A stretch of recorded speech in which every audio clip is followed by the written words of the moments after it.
You can have the first question. What do you do if they're not working? Um, I don't think there's a mechanics checklist, but I do think that you can kind of. We do a lot of workshopping of stuff in strategic sorcery. We have a big group, like 500 and some odd people, and obviously I put, like, on the blog there are testimonials of this worked and it was great, and but in the group I really encourage people to be like, what didn't work, and let's talk about it, and why. So, I mean, there are all kinds of things where people are interpreting their divinations according to their own biases.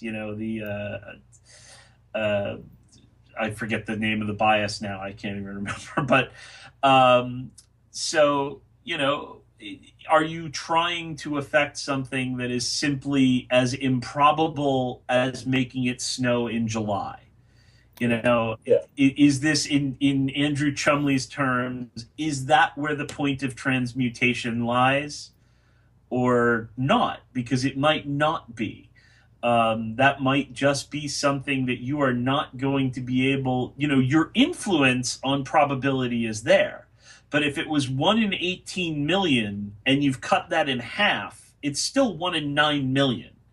So it's not very likely, to happen. So I think, So, like, so this is where the optionality comes back yeah. in. Like, create other types of options to go about things in the same way. What powers are you using? If people are calling on planetary powers that are, if you're into astrology, they're bad in their horoscope or ill dignified or retrograded or whatever. Well, there's more than one way to skill a cat. To skin a cat. There is no planet that cannot be applied to almost any purpose. If you look at them in different ways. I know we had our thing about Jupiter, so I don't want to get into that. But But what you were saying, like, if they're not working, it's do more of it. Like, because do, some of them won't work. Like this, right, especially this is why I like sigils. If it's not working, do more of them.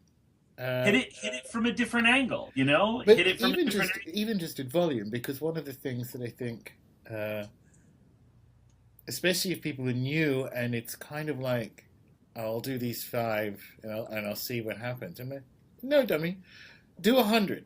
Like, literally do sigils. I've used examples before: getting seats on the bus, encountering celebrities. But there are like there are literally anything you can, in sigil for. Um, Finding misshapen vegetables that look like penises and vaginas, because that's always hilarious. Like, literally just get a whole bunch of these things that make life interesting and weird, and just keep throwing them at it. Because two things happen: either you quote unquote get better at it, or your understanding of how magic and reality work will start kicking over in the unconscious. If it doesn't work, move on, do other ones. I mean, there is potentially and in fact, it's quite likely that the the target is misaligned. I still get people saying, "I read your book, I loved it. I did a sigil to get my girlfriend back, and she didn't come back." Right? You should, the Chaos Protocols. You read? Is that the book you read? So there's definitely there's a goal component of it there, but at the moment, I just do more. Like, they don't cost anything. You're not going to Right. run out. Yeah. Again, this is why I think it's such a really good lab to be able to do multiple sigils in this sort of environment. They cost nothing. Do more of them. If it didn't work, fine. And try different styles. Sure. There's of course the combine English letters into a sigil, but there are ways that you can evoke a feeling. You can even enchant. You can do a folk magic spell, or a candle spell, and feel for that pattern that's evoked and translate that into a sigil. One of the reasons that for financial sorcery, the powers that be were like, yeah, what I want to transmit, you need an artist for. So literally, I had Matt Brownlee come over, and I did a conjuration in the living room, and he's there doing all the lightning glyphs. And they're literally the pattern of that spell transmitted from 5D into 2D, according to his artistic talent. But you don't need to, you can do it that way. You can talk to spirits and say, can you affect things through a seal that appears to me, and if not, well, will you work through this seal? And so there are all kinds of different ways. There's so much attention paid to the multiple letter sigil. Yeah, and I'm looking at the sigils behind you, and they don't look like simple multi-letter combos. Oh, some probably are. I didn't even know they were visible. They've been there for ages. This is the other thing. I literally have no idea what they're for. So that might, eventually you forget. Yeah, they're in shot. Fair enough.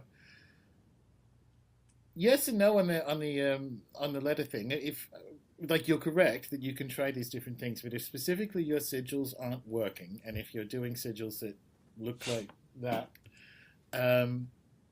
do more of them. That is genuinely the solve. Because if they don't work, there's a risk in what you just said. You're correct that any of these things are valid, but why this has been such a very useful system to me is that it is essentially the closest thing we're going to get to laboratory conditions, which is do more of them. And if you stick with that, you will eventually find where the leak is. And the best thing to do is to, because you will forget that you insigiled to, for random things, because no one thinks, apparently I think about it a lot, but no one thinks about penis and vagina shaped vegetables and fruit that often, right? And so when you encounter it, you'll be like, oh, that looks like a wang. Wait a minute.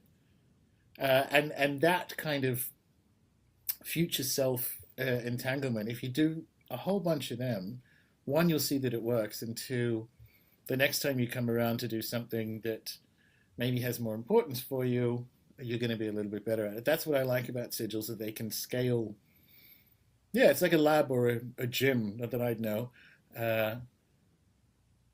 You have a space where it's interoperable with, in theory, you can be an atheist, but it kind of plugs into any system because you can activate them or enchant them, which is the next question, without calling on something. I do. I've done the whole goddamn range.